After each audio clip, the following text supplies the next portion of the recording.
ito part 2.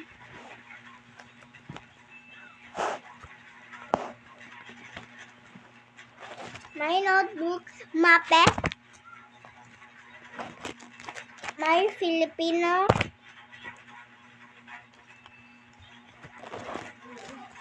My reading writer.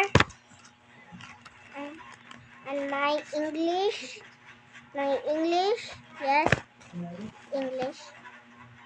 Ay, ang dami naman. 8 notebook namin eh. Ito, harapan.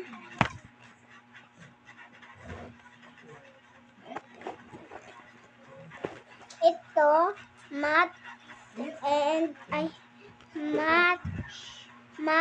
and ESP.